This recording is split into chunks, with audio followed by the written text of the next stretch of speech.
Hello friends, ई content classes में आप सभी का स्वागत। आज का जो टॉपिक है वो है बीए पार्ट प्रथम वर्ष के विद्यार्थियों के लिए हम चर्चा करेंगे चंद्रगुप्त विक्रमादित्य का जो साम्राज्य विस्तार था या उसका साम्राज्य कहाँ तक था, इस बिंदु पर हम चर्चा करेंगे।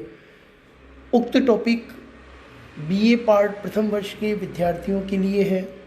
महर्षि दयानंद सरस्वती विश्वविद्यालय का जो उनका सिलेबस है, पाठ्यक्रम है, उस पाठ्यक्रम पर आधारित इस वीडियो में इस टॉपिक पर हम चर्चा कर रहे हैं।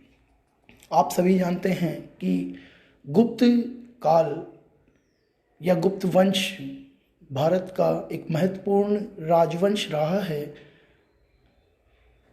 गुप्त शासकों द्वारा जो साम्राज्यवादी नीति अपनाई गई या उनके द्वारा जो कार्य किए गए, उन कार्यों पर हम गुप्त वंश के प्रारंभिक इतिहास एवं शासकों का जो योगदान रहा है उस पर पूर्व के वीडियो में एक चर्चा कर चुके हैं। आज हम चंद्रगुप्त विक्रमादित्य जो गुप्त वंश का शासक था उसकी साम्राज्य विस्तार पर चर्चा कर रहे हैं।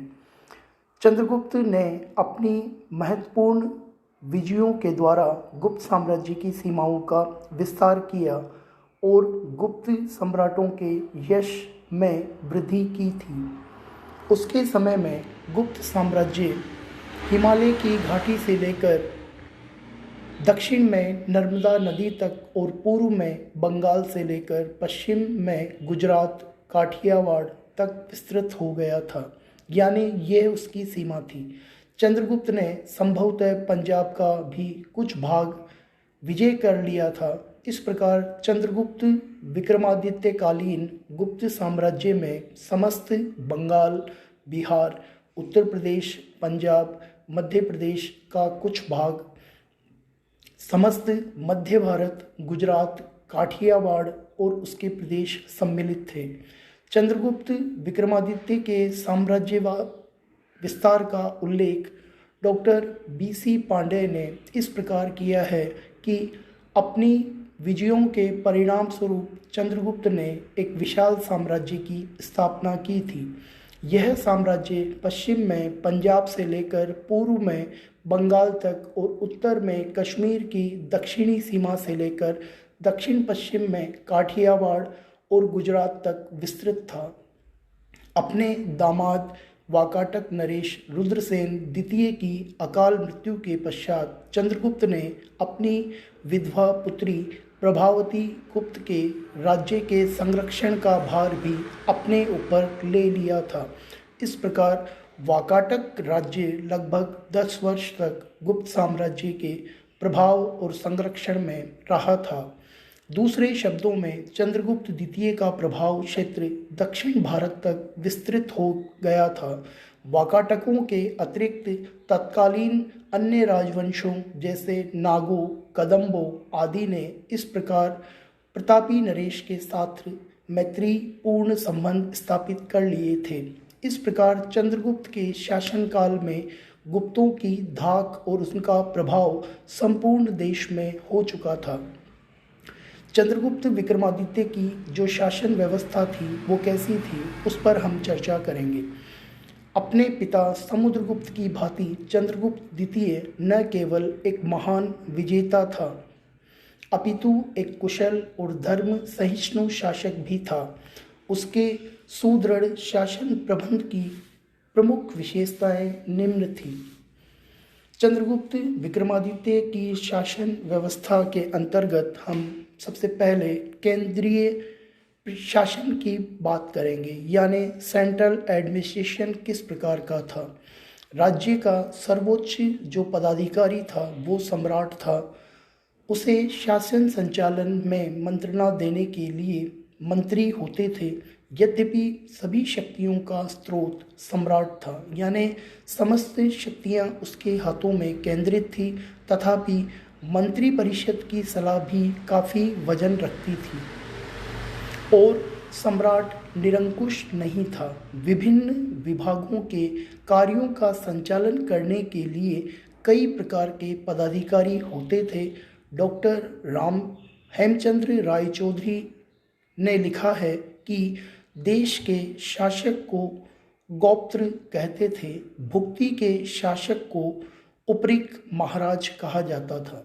विषयपति अथवा जिलाधीश प्राय कुमारामात्य अथवा आयुक्तज्ञ होते थे। राज्यपालों एवं जिलाधीशों के कार्यों में दांडिक और चार औद्रपर्णिक तथा दंडपाशिक सहायता करते थे। इसके अतिरिक्त नगर श्रेष्ठ, सार्थवाह, प्रथम कुलिक, प्रथम कायस्थ, पुस्तपाल आदि अन्य अधिकारी भी थे। प्रत्येक विषय में अनेक ग्राम हुआ करते थे, जिनकी देखभाल करने वालों को ग्रामिक, महतर तथा भोजक कहा जाता था। युद्ध के समय सभी उच्च पदाधिकारियों को सैनिक सेवाएं देनी होती थी। मंत्रियों का पद जो था वो पैतृक था, किंतु योग्यता के आधार पर भी मंत्रियों का चयन किया जाता था। शासन एक तंत्रीय शासन प्रणाली पर आधारित था। यह सब हम केंद्रीय शासन के अंतर्गत जो व्यवस्थाएं थी उन पर हमने बात की है। अब हम प्रांतीय शासन पर बात करने जा रहे हैं। प्रांतीय शासन समुद्रगुप्त और चंद्रगुप्त विक्रमादित्य या गुप्त काल में किस प्रकार का था। शासन को सुविधाओं की दृष्टि के लिए समस्त गुप्त साम्राज्य, जो पूरा गुप्त साम्राज्य था, वो कई प्रांतों में विभाजित था, जिन्हें देश या भुक्ति के नाम से संबोधित किया जाता था। यानी प्रांतों को भुक्ति और देश कहा जाता था। प्रत्येक प्रांत का प्रांतपति होता था, जो संभवतः साधारणतः राज परिवार से संबंधित व्यक्ति होता था। प्रांतों के बाद प्रदेश और विश होते थे। विश के उपरांत नगरों और ग्रामों की गणना होती थी। नगरों का शासन नागरिक स्वयं चलाते थे और ग्राम का शासक ग्रामिक नामक अधिकारी कहलाता था। इसकी सहायता के लिए ग्राम पंचायत की व्यवस्था भी की गई थी। न्याय व्यवस्था। प्रांतीय शासन में न्याय व्यवस्था किस प्रकार की थी। राज्य में न्याय व्यवस्था बहुत उन्नत थी। समस्त न्यायालय को 4 भागों में विभाजित किया गया था। पहला कुल, दूसरा श्रेणी, तीसरा गण और चौथा राजकीय न्यायालय। राजा के हाथ में न्याय का अंतिम अधिकार था, यानी राजा द्वारा जो निर्णय दिया जाता था वो अंतिम न्यायिक निर्णय होता था। दंड विधान मौर्य शासन की तुलना में उदार था। साधारण अपराधों पर केवल जुर्माना लिया जाता था। बारंबार अपराध करने पर हाथ पैर काट दिए जाते थे। प्राण दंड की व्यवस्था नहीं थी। अपराधों की संख्या कम थी और प्रजा के कार्य तथा जीवन में राज्य का कोई हस्तक्षेप नहीं था। आय के साधन किस प्रकार के थे उस पर हम चर्चा कर रहे हैं। आय के रूप में किसानों से उपज का 1/6 भाग, यानी उपज का 6ठा भाग वसूल किया जाता था। इसके अतिरिक्त जुर्माना, कर, लोक कर, चमड़ा कर, अधीन देशों से कर आदि से भी पर्याप्त रूप में राजकीय आय होती थी। मुद्राएं जो किस प्रकार की थी उस पर हम चर्चा करेंगे। चंद्रगुप्त विक्रमादित्य के समय जिन सिक्कों का प्रचलन हुआ वे बड़े सुंदर और मौलिक थे। ये कुषाण प्रभाव से मुक्त पूर्ण रूप से भारतीय थे। इस काल के विभिन्न प्रकार के सिक्के हमें प्राप्त होते हैं। कुछ सिक्कों पर वह पर्यक पर बैठा हुआ, कुछ में धनवा लिए खड़ा हुआ और वेदी पर आहुति डालता हुआ, कुछ में घोड़े पर बैठा हुआ और कुछ सिक्कों में सिंह पर धनुष खींचता हुआ सम्राट चित्रित किया गया है। कुछ सिक्के ऐसे भी मिले हैं जिन पर खड़े हुए सम्राट के पीछे छत्र लिए एक सेवक खड़ा हुआ है। यह भी चित्र उन सिक्कों पर अंकित किया गया है। चंद्रगुप्त द्वितीय के चांदी के सिक्के भी मिले हैं, जिनके मुख्य भाग पर राजा का सिर और पृष्ठ भाग पर पंख फैलाए हुए गरुड़ का चित्र दिखाई देता है। चंद्रगुप्त ने अनेक शैलियों के तांबे के सिक्के भी प्रचलित करवाए, जिनमें से अनेक प्राप्त हुए हैं। इस प्रकार स्वर्ण मुद्राएं, ताम्र मुद्राएं गुप्त काल के इतिहास को जानने का प्रमुख स्रोत हैं। आर्थिक व्यवस्था यानी उस समय क्या इकोनॉमिक कंडीशन थी, उस पर हम चर्चा करेंगे। चंद्रगुप्त विक्रमादित्य के शासनकाल में व्यापार की अवस्था बड़ी उन्नत थी। उज्जैन व्यापार का एक प्रमुख बड़ा केंद्र था, जहां अनेक व्यापारिक मार्ग मिलते थे। धार्मिक और सांस्कृतिक दृष्टि से भी यह नगर या नगरी बहुत महत्वपूर्ण थी। इस समय पश्चिमी समुद्र तट के बंदरगाहों की विजय के परिणाम स्वरूप विदेशी व्यापारी को बड़ा प्रोत्साहन मिला था। पूर्वी बंगाल से सूती वस्त्र, पश्चिमी बंगाल से रेशम, बिहार से नील, हिमालय से सुगंधित लकड़ियाँ और दक्षिण से कपूर, चंदन तथा मसाले और पश्चिम के बंदरगाहों में पहुंचकर वहां से ये सभी निर्यात किए जाते थे। रोम साम्राज्य से इन वस्तुओं के बदले में सोने का आयात होता था। राजा तथा प्रजा दोनों सुख समृद्धि का भोग किया करते थे। चंद्रगुप्त के काल में निगमों और श्रेणियों द्वारा आर्थिक जीवन का संचालन होता था। सेठों, व्यापारियों और कारीगरों की विभिन्न श्रेणियों के कुछ उल्लेख हमें वैशाली से प्राप्त विभिन्न मुद्राओं और अन्य शिलालेखों से मिले हैं। इस प्रकार गुप्त काल में आर्थिक व्यवस्था स्थापित थी। सामाजिक दशा, कला एवं साहित्य। सामाजिक दशा, कला और साहित्य के अंतर्गत हम इस बिंदु पर चर्चा करने जा रहे हैं। जनता साधारणतः बौद्ध जीवनचर्या का अनुकरण करती थी। संपूर्ण देश में जीव हत्या नहीं होती थी, मदिरापान भी नहीं होता था।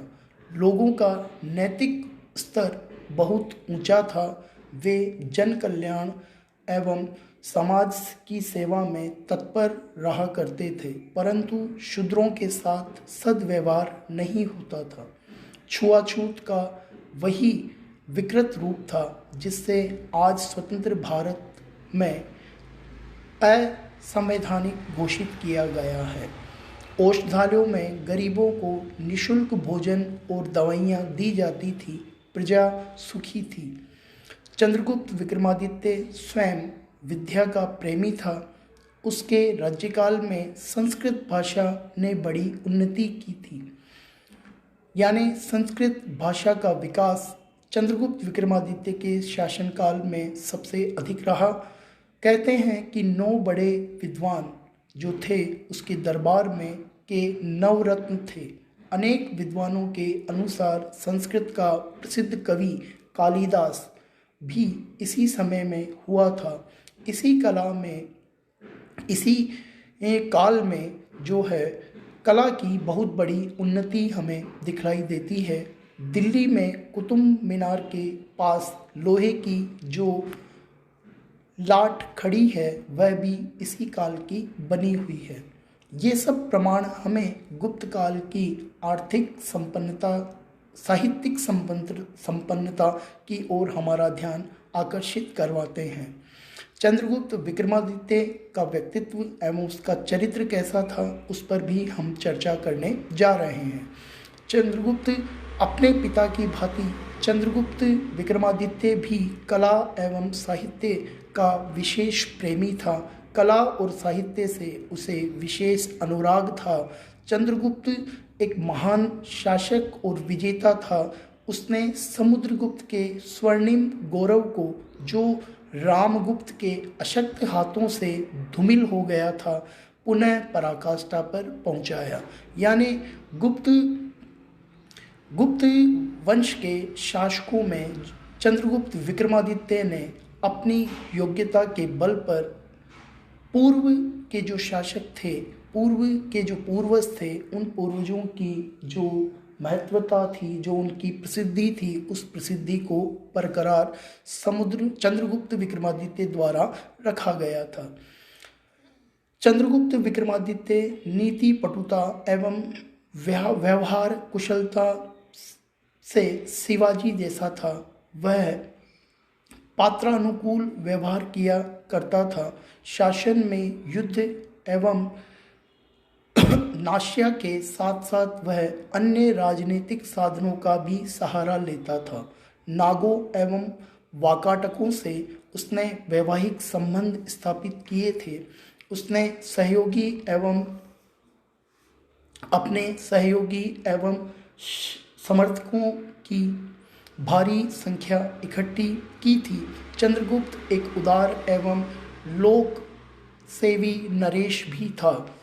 श्री मजूमदार ने चंद्रगुप्त विक्रमादित्य के विषय में लिखा है कि चंद्रगुप्त द्वितीय ने राजनीतिक महानता और सांस्कृतिक पुनर्जीवन के युग को उन्नत स्थिति पर पहुंचाया और लोक हृदय में अपना स्थान बना लिया था।